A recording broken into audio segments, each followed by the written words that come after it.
Sino ang mananalo sa Batman versus Batman? Ngayon? Malapit na malapit ito. Mas malapit kaysa sa gustong aminin ng mga tao. Nakakatakot ang Batman ni Keaton. Bago magsimula ang laban, inaambush na niya ang mga armadong kriminal, biglang nawawala sa gitna ng engkwentro gamit ang grapples, pampasabog, at paligid para guluhin ang mga tao. Mabilis. Sa mga pelikula niya, madalas hindi pa siya makita ng kalaban bago sila matalo. Talo na sila agad. Pero kapag naging pisikal na ang laban, nagsisimula ng magbago ang sitwasyon. Ang Batman ni Affleck ay ginawa para sa labanan. Ang eksena sa bodega ay hindi lang mabagsik. Ito rin ay technical. Nakikita natin ang disarma, kontra, grappling, paglipat mula barilan sa suntukan at tuloy-tuloy na atake. Lumaban siya na parang sanay sumuyod ng mga silid habang may putukan.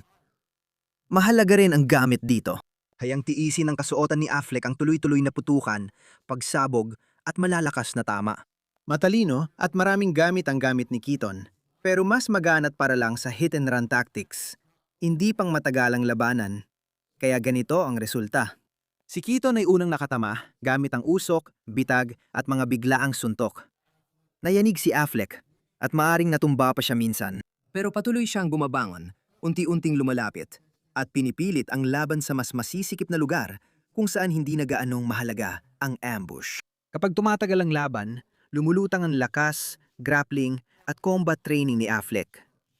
Kailangan ni Keaton ng perpektong simula. Kailangan lang ni Affleck na patagalin ang laban dahil karamihan ay hindi agad nagkakaroon ng malinaw na resulta sa unang 10 segundo. Nanalo si Batman dikit at marahas dahil nanaig ang mas mataas na kakayahan sa pakikipaglaban at armor.